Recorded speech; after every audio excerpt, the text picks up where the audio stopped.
we've seen that on the one hand, we would like to be able to tell when a collection of solutions is linearly independent or not, because linearly independent solutions are solutions that don't have any redundancies in them. But on the other hand, using the definition of linear independence can actually be quite tricky. It's hard to tell if you can find a non-trivial solution to that equation or not. But it turns out that for solutions to an nth order homogeneous linear differential equation, there's a better way than using the definition of linear independence. And it has to do with a certain formula called the Wronskian. So if you have n solutions to an nth order homogeneous linear differential equation, then they are linearly independent if this crazy formula is non-zero on the entire interval that you're talking about. Okay, if you haven't worked with determinants before, well, I'll show you some examples for how to calculate this. Notice that this big grid of functions is built out of all of the derivatives of the solutions that you already know. Okay, so in the first row, we have the functions themselves, and then in the second row, you'd have the first derivatives, and then in the third row, you have the second derivatives, and so on down to the nth row where you have the n minus first derivatives of all of these functions. Okay, so let's do some examples to see how this crazy Wronskian formula actually works.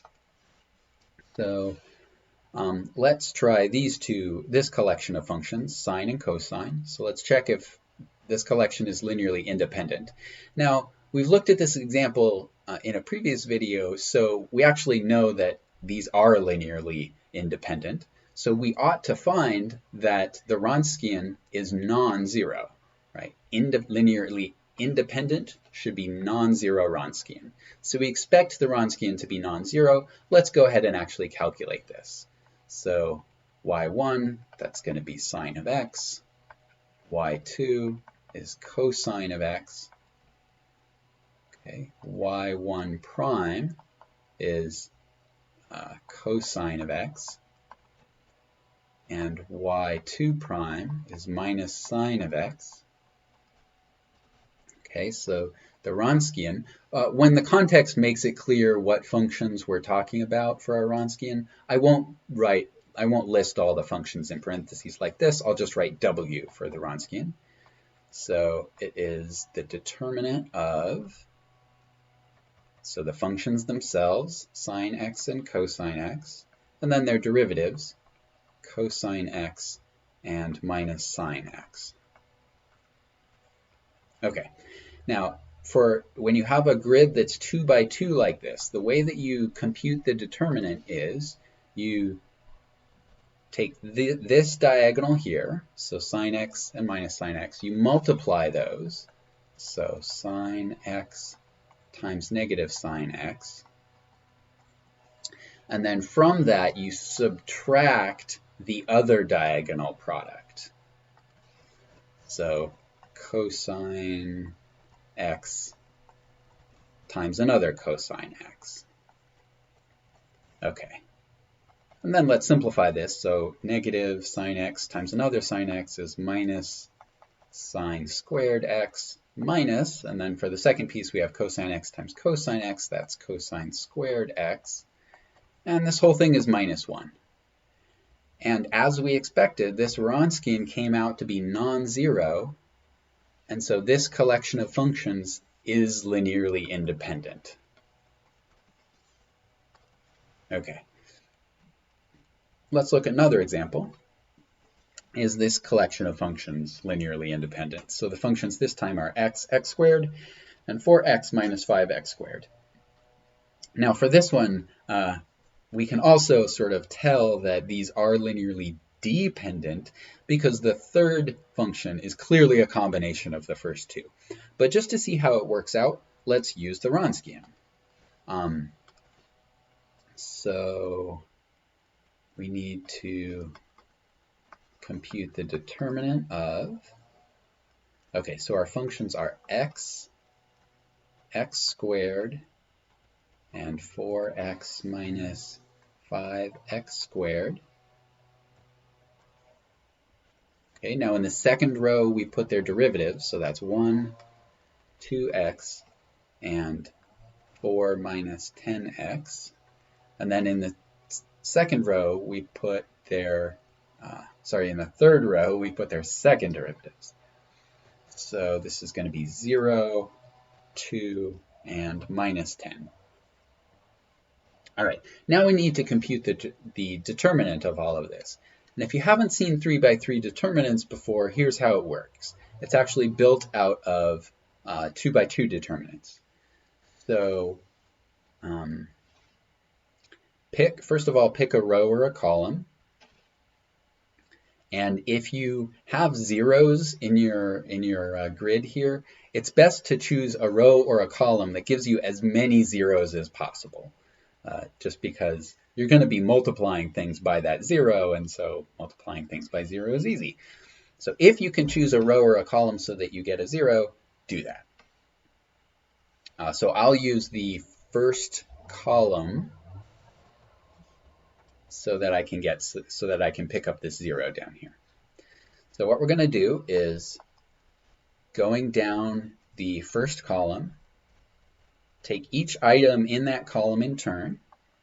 So x, 1, and 0.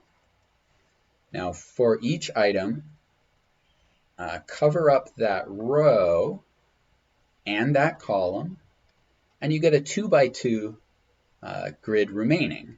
We're going to write down the determinant of this 2 by 2 little subgrid. So we need the determinant of 2x, 4 minus 10x, 2, and minus 10. Okay, let me move this 1 over. Okay, so the first item, we deleted the first row and column. We got this lower right-hand corner. So we're going to compute that 2 by 2 derivative. For the second item, it turns out, for reasons that I don't want to talk about, you need a minus sign. So it's going to be, as you go down this first column or row or wherever, it's going to be plus minus plus. And then again, we delete that row and column that the 1 is in. We get a 2 by 2 subgrid, right, like this. And so we're going to write the determinant of the remaining subgrid. So determinant of x squared, 4x minus 5x squared, 2, and minus 10. And again, I need to move this 0 over.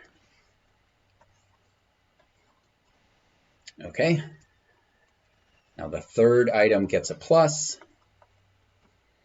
and it's 0 times, again, a determinant of some subgrid, this upper right-hand subgrid. But since we're multiplying it by 0, it's going to turn out to be 0, so we don't actually need to compute this one. Okay. Now there's one last thing here, which is we started on an odd row. If you start on an even row or column, you need an extra minus sign in front. Okay, but we started on an odd row or column, so we do not need an extra minus sign in front. If we had started in the middle row or the middle column, we'd put one more minus sign all the way out front here, which of course then we'd have to distribute. Okay. Now that we have gone down this first column, we have just a bunch of 2 by 2 determinants to calculate. So x times, and this 2 by 2 determinant is exactly like the previous example. So you do the first diagonal with a plus, so 2x times negative 10, so that's negative 20x, minus the other diagonal. So 2 times 4x minus 10 is 8x minus 20x. Okay, now minus 1 times, and then we need to do this other 2 by 2 determinant. So x times minus 10 is minus 10, sorry, that's x squared times minus 10, minus, and then we do the other product.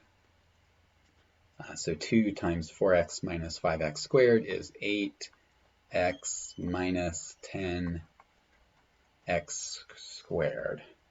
Okay.